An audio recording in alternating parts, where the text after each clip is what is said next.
Tariffs have their uses. Tariffs can be a shield, so occasionally you may use it in order to protect what you're doing domestically. But it's not a Swiss Army knife in the sense that on its own, it's going to fix a lot of problems. Welcome to Radio Davos, the podcast from the World Economic Forum that looks at the biggest challenges and how we might solve them.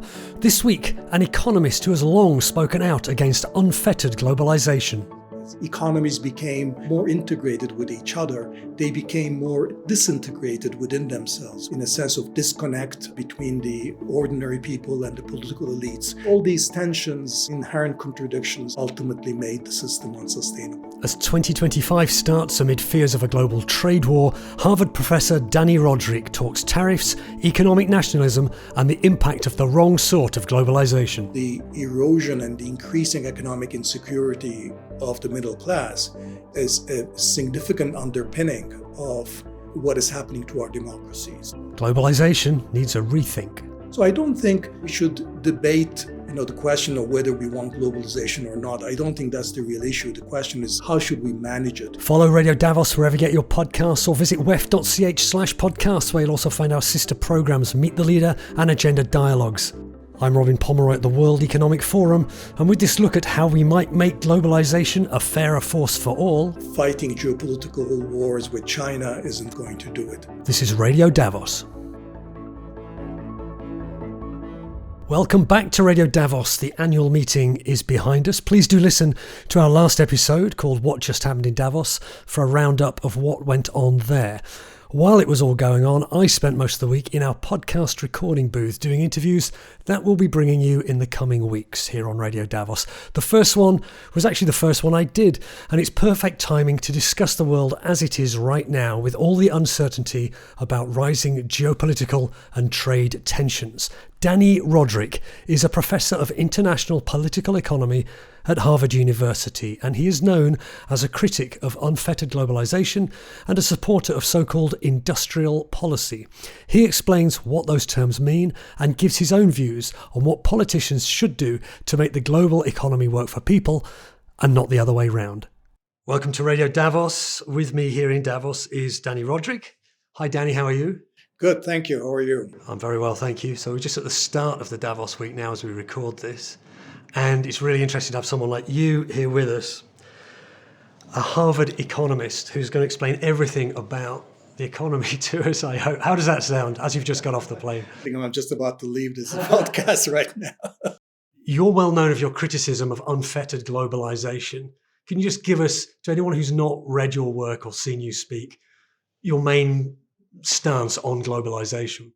When I was last in Davos, it's been quite a few years. It was in 2014. So it's quite a while ago. I think even then it was quite clear that there were tensions in what I've called hyperglobalization, which is a kind of supercharged globalization. And of course, the big transition came a couple of years later in 2016 with Trump's first term election and then Brexit in Britain. But I think what was already clear by then was that hyperglobalization had created a lot of fissures, divisions within society. So as economies became more integrated with each other, they became more disintegrated within themselves with inequalities in income, in social and cultural perceptions, in a sense of disconnect between the ordinary people and the political elites. Those fissures and divisions widening within societies. And also there were a number of blind spots, with the climate transition being the most important. And meanwhile, the major beneficiary of the system was in some ways a country that wasn't playing by the same rules. It was China, which succeeded extraordinarily during this period, but of course was playing the globalization game not by the hyper-globalization rules where you're supposed to simply open up yourself to the world economy and let the chips fall wherever they may, but they had actually a very controlled approach. So all these tensions, inherent contradictions, I think, was ultimately made the system unsustainable. What is it then about globalization that leads to those internal fractures within countries? I think it's not globalization per se, but I think it's the manner in which we went about it. So you can look at the decades before the 1990s, which if you think is an earlier model of globalization, the Bretton Woods model. where I think there was a healthier balance between countries looking after their own social problems, countries looking after the middle class, taking care of equity issues.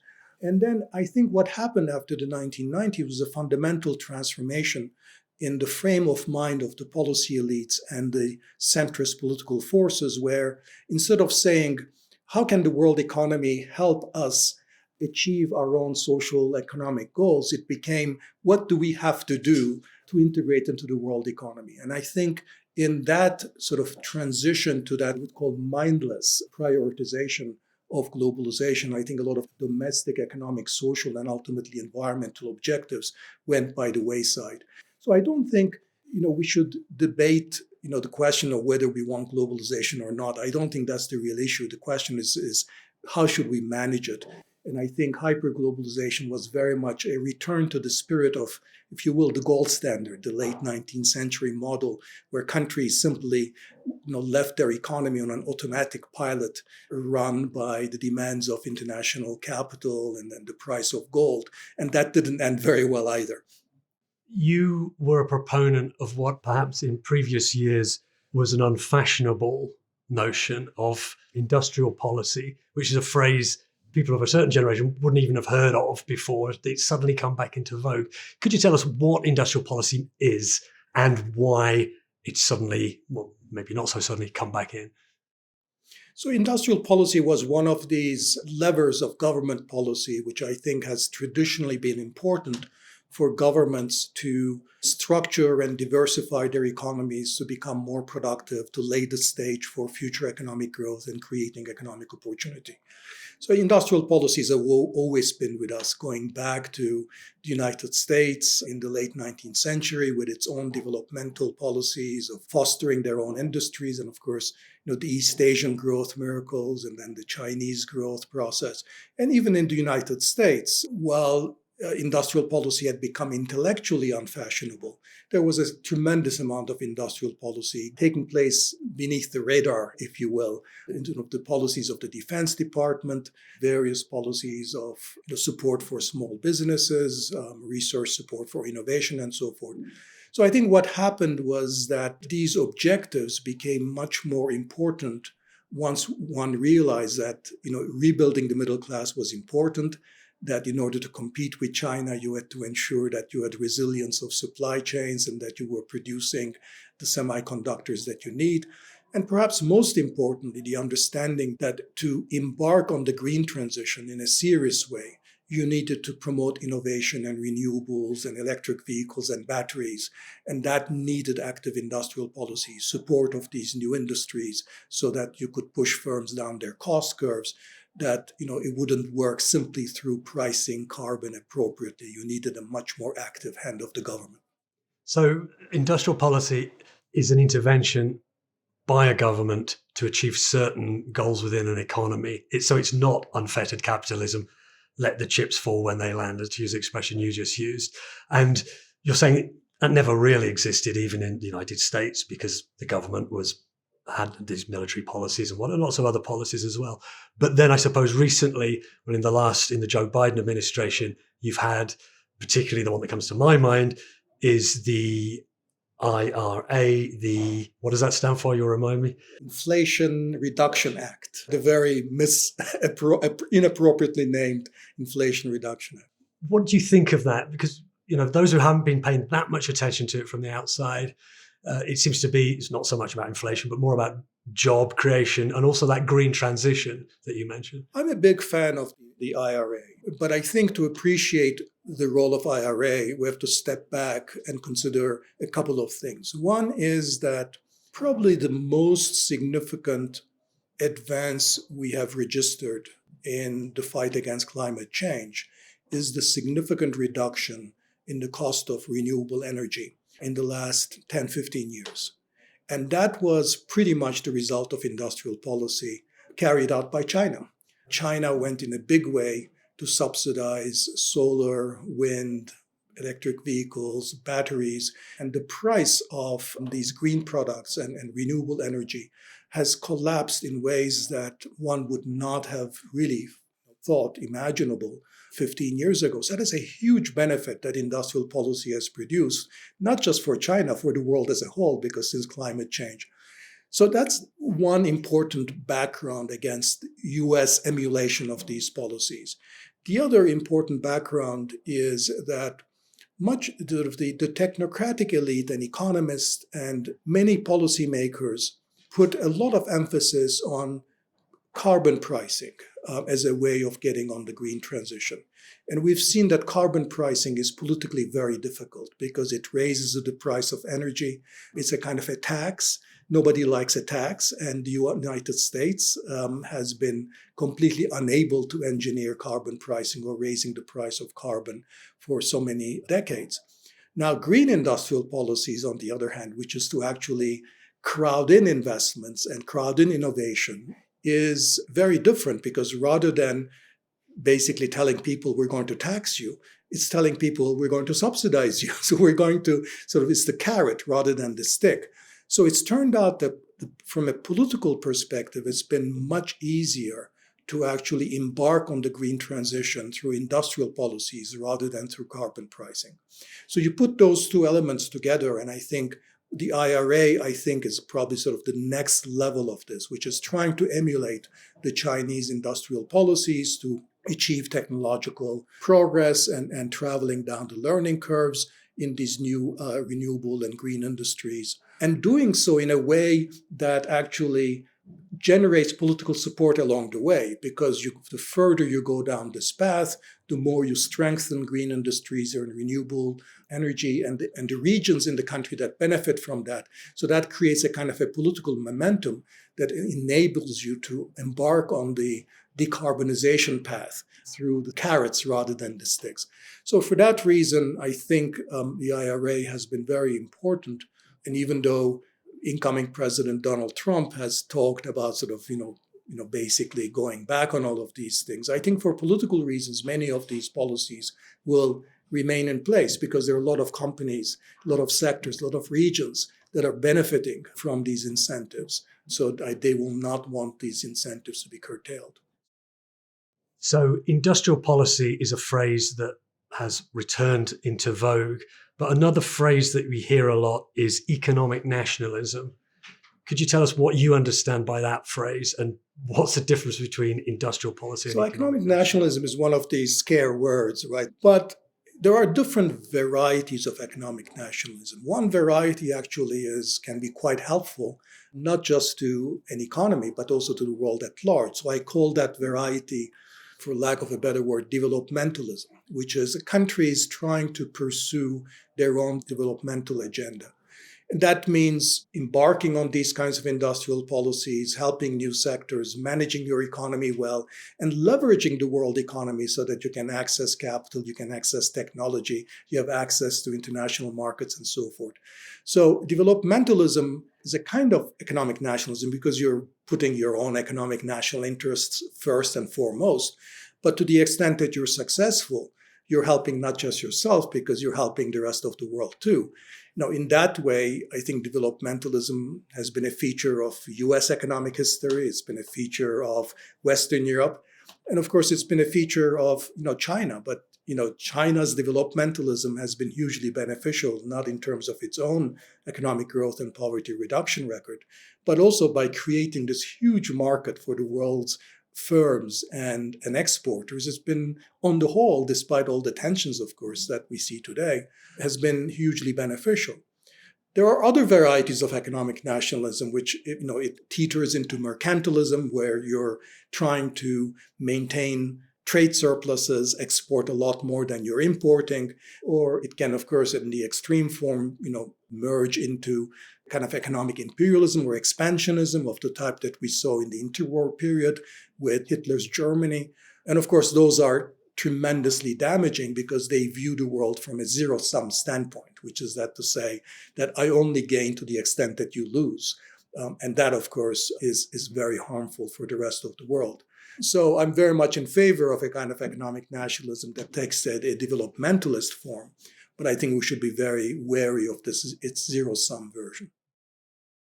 So you'd have no truck with someone saying, being isolationist, we're a huge country, whichever country you're talking about. We can produce and consume basically within our borders. We have energy, resources, etc. We can avoid all the problems of globalization if we pretty much stick to ourselves. Well, I think self-sufficiency is a path to economic decline. No country, even if you're the United States or China, can prosper without the world markets. Before getting inputs from the rest of the world, getting technology where you're not at the forefront, accessing markets for your exports and so forth.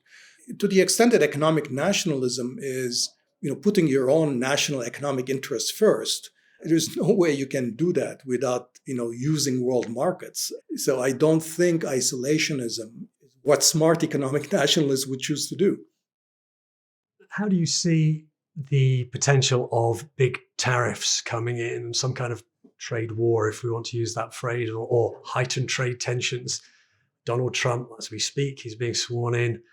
He's promised to do that for various reasons. Is that a good policy? Where do you think it might be? I think tariffs have their uses. So I use the analogy that tariffs can be a shield to protect your domestic economic policies or your economic social arrangements. So occasionally you may use it in order to protect what you're doing domestically.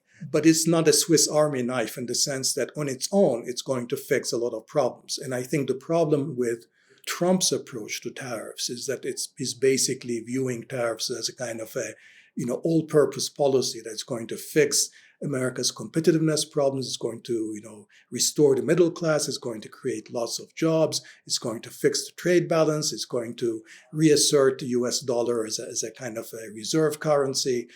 Tariffs on their own cannot do that. Tariffs can be at best a complement, can play a supportive role for a domestic economic strategy. So I think the use of tariffs or trade policy in the Biden administration was much more in line with what I'm suggesting as this kind of a shield role, because they were mostly, for example, there were some, not tariffs, but discriminatory trade arrangements under the IRA, where, the Biden administration gave certain preferences for the use of local content as opposed to imported inputs.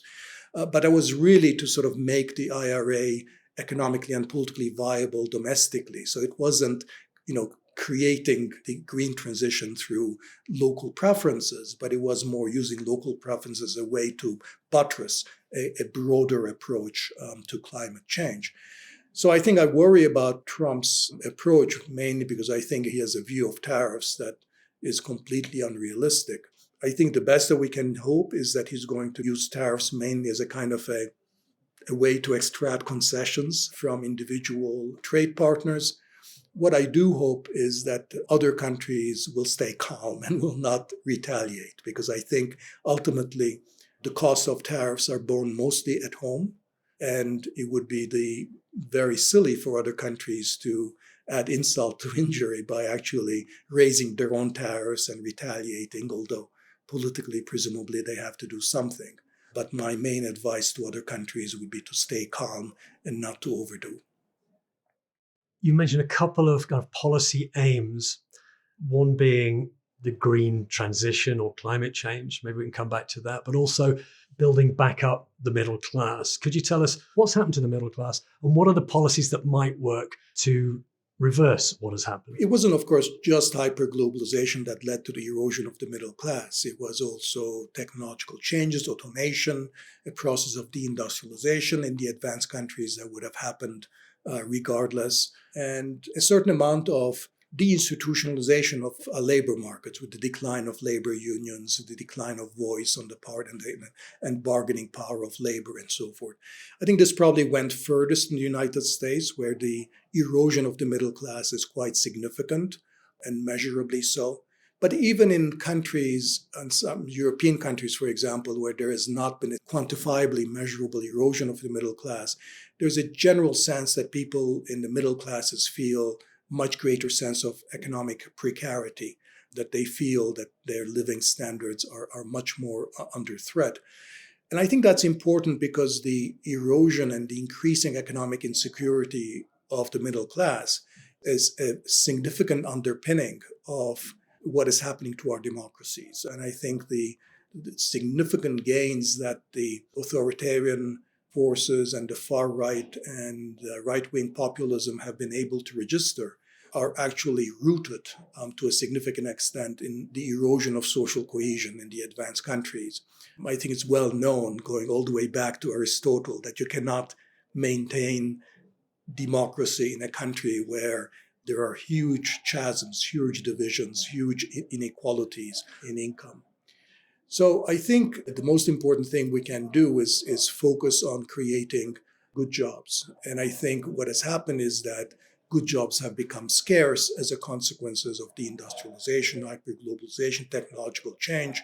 And good jobs means not simply increasing the voice of labor, because I don't think we're going to go back to the 1960s and 70s where we had a very large manufacturing or industrial labor force with trade unions and so forth. We're moving to a world where the majority, the bulk of jobs being created are in services. And many of these services are not well paid. They're not very skilled.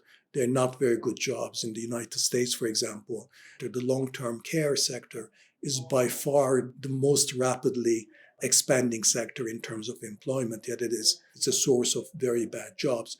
So I think the way to restore the middle class is through an explicit good job strategy that's going to combine giving labor in these new sectors a voice, whether through labor unions or other form, a voice so that they can look out for their interests, but also using new technologies, digital and AI technologies, to enhance the productivity of what have been traditionally very low productivity jobs. So to give workers in the care sector or workers in social and personal service, in retail, in warehouses, much greater autonomy to make decisions, to become more productive, to be able to provide much more customized services. We can use technology and AI for these purposes, but that's going to take an explicit attempt to direct new technology in this direction.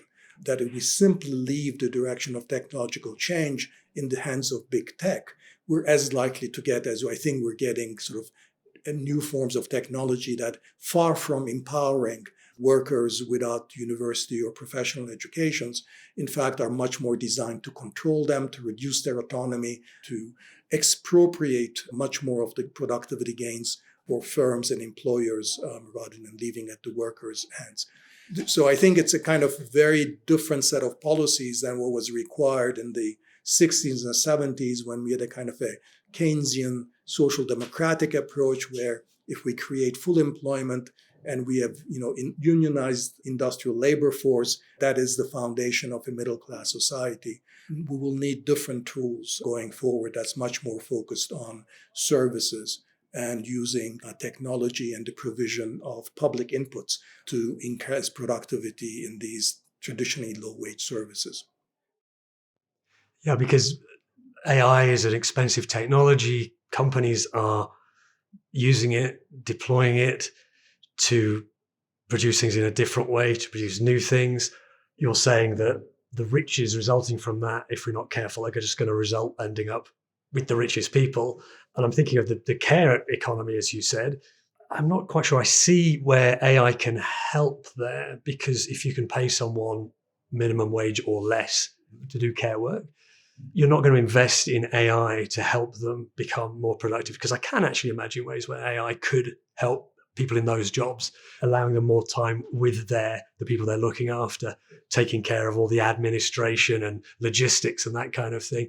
But is anyone actually going to invest in that? Because the return from that's maybe not going to be so huge. Well, the return can be very large. For example, if you make care workers that are providing, for example, assistance to older people who are, let's say, homebound, if you allow them to provide much more customized assistance to older people through digital tools that will enable them, for example, to check on the status of these people, to adjust, let's say, their feeding schedule, their medication schedule, address small needs, the payoffs show up somewhere in the system in the form of, for example, much reduced hospitalization rates, or longer lifespans, or much greater satisfaction on the part of the older people who are being taken care of. It could be much better.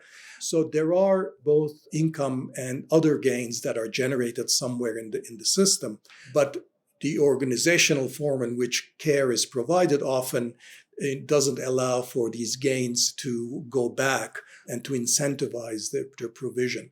So I think we need, therefore, both the investment in the right technologies, but also the organizational changes that are required to ensure that those who have the capacity to invest in these technologies also have the incentive to do so. If that's the case, and you're more a proponent of unfettered capitalism, you say there are gains to be had. This will happen just as water flows downhill. You seem to be saying that probably won't happen without a nudge from policy, at least a nudge, maybe something much bigger from policymakers to create or enhance these jobs that the middle classes maybe should be doing. No, I think they won't happen on their own, partly because it is organizational. That when we look at the history of, for example, how technological innovations have filtered down to aid the less skilled, often you have pre-existing organizations, for example, physicians, are very well organized, and they're very unlikely to give up some of their responsibilities. So they have a direct stake at preventing, for example, less credentialed health aid workers to perform some of the tasks that physicians do. And historically, they've basically acted as a very strong lobby to prevent nurses to undertake tasks that they could have done, even like taking blood pressure.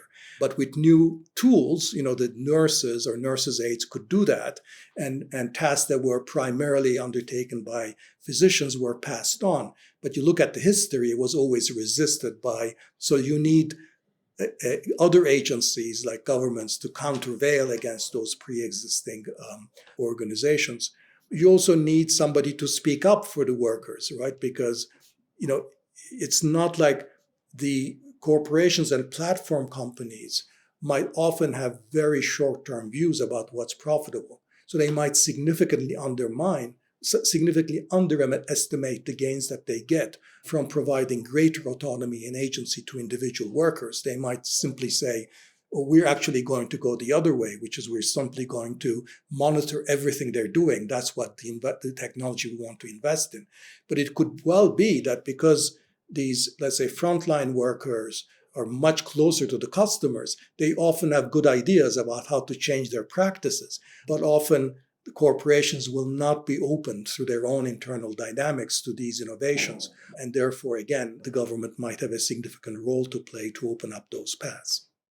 What should leaders prioritize in 2025? I would say, going back to what we were discussing before, the health of the middle class. A sustainable, healthy democracy relies on a broad middle class. And I think we need a very serious rethink of how we do that. Trying to bring manufacturing back is not going to do it. Fighting geopolitical wars with China isn't going to do it. Even the green transition, as important as it is, as an independent objective, it's not going to do it. So we need an entirely new strategy that's based on the creation of good jobs in services in order to rebuild the middle class. And I think that's where I would put my emphasis. And the last one, we're looking for book recommendations. Is there a book we should all be reading in 2025? I would recommend a book that is The History of Globalization and Global Capitalism by Jeff Frieden, who was a long time my colleague at Harvard, but now has moved to Columbia University.